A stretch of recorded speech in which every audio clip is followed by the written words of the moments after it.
মধ্য এশিয়ার সমকামীদের রাষ্ট্র ও মুসলিম জগতের ভিন্ন একটি দেশ হল শক্তিশালী ইসরায়েল, যাকে বলা হয় মধ্যপ্রাচ্যের ক্যান্সার।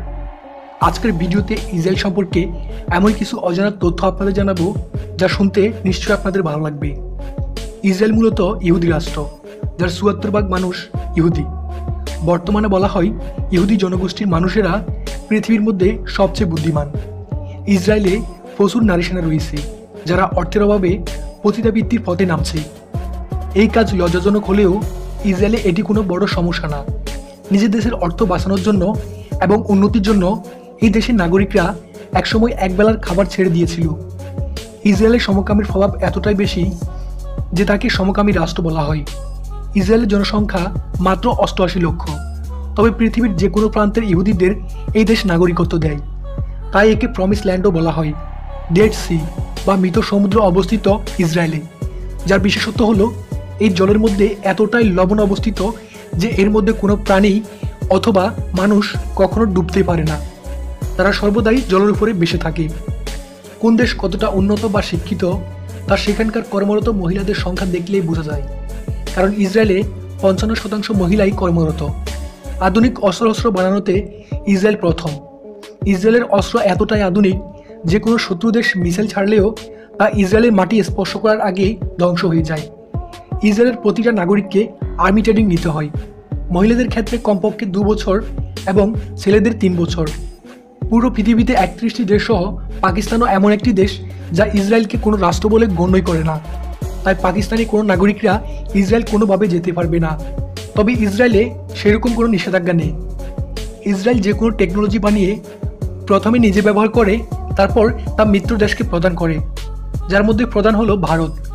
যেহেতু ইসরায়েলের জলের অভাব, তাই সবচেয়ে কম জল দিয়ে কীভাবে শ্বাস করা যায় এই পদ্ধতি প্রথম ইসরায়েল আবিষ্কার করে। বলা বাহুল্য, ইসরায়েলের প্রয়োজনীয় খাদ্য সামগ্রীর প্রায় ১০০% ইসরায়েল নিজে উৎপাদন করে।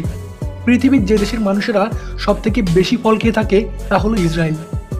এই দেশে রয়েছে হীরার সবচেয়ে বড় হোলসেল মার্কেট।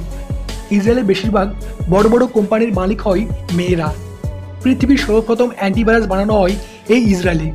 বিশ্বের প্রায় সব শেয়ার মার্কেটেই বড় বড় শেয়ার হোল্ডারদের মালিকের মধ্যে বেশিরভাগ ইহুদি ধর্মাবলম্বী। কোকাকোলা, গুগল, ওলো, লিভাইস, জিনচেস্টারবার্গ এবং ডিল কম্পিউটার সহ অজস্র মাল্টিন্যাশনাল কোম্পানির মালিক হচ্ছে ইসরায়েলের নাগরিকরা বা আমেরিকায় বসবাস করা ইহুদিরা। গোটা বিশ্বের অর্থনীতি আসলে ইসরায়েল নিয়ন্ত্রণ করে, এটা বললেও খুব একটা ভুল হবে না। পৃথিবীতে ইহুদির সংখ্যা ১.৫ কোটির মতো। এর মধ্যে ৭৫ লাখ আমেরিকায়, ৫০ লাখ এশিয়ায় এবং ২৫ লাখ ইউরোপে। পৃথিবীর জনসংখ্যা হিসাব করলে একজন ইহুদির বিপরীতে ১০০ জন মুসলিম।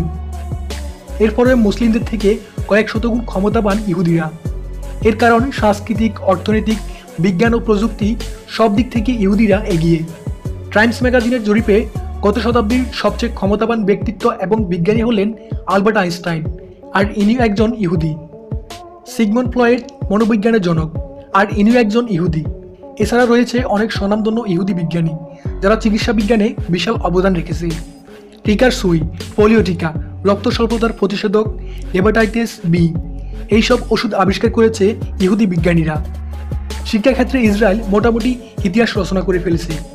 ওয়াইটিভুক্ত ৫৭টি মুসলিম রাষ্ট্রে, যেখানে মানসম্মত বিশ্ববিদ্যালয়ের সংখ্যা ৫০০ কম, সেখানে এই ছোট্ট রাষ্ট্র ইসরায়েলেই ৫০০রও বেশি বিশ্ববিদ্যালয় রয়েছে, যেগুলির প্রত্যেকটি হলো বিশ্বমানের। নোবেল পুরস্কারের দিক থেকেও এগিয়ে রয়েছে ইহুদিরা এবং অবশ্যই ইসরায়েল। ১০৫ বছরের ১.৫ কোটি ইহুদির মধ্যে প্রায় ২০০ জন নোবেল পুরস্কার পেয়েছে। তো বন্ধুরা, ইসরায়েল সম্পর্কে আজকের ভিডিওটি কেমন লাগলো অবশ্যই কমেন্ট করে জানাবেন। ভিডিও ভালো লাগলে একটি লাইক করতে পারেন। আপনি যদি এমনই রহস্য, রোমাঞ্চ ও আনকমন ভিডিও পছন্দ করেন, তবে এখনই আমাদের মাকুসা চ্যানেলটি সাবস্ক্রাইব করে পাশের বেল আইকনে ক্লিক করে দিন। ধন্যবাদ।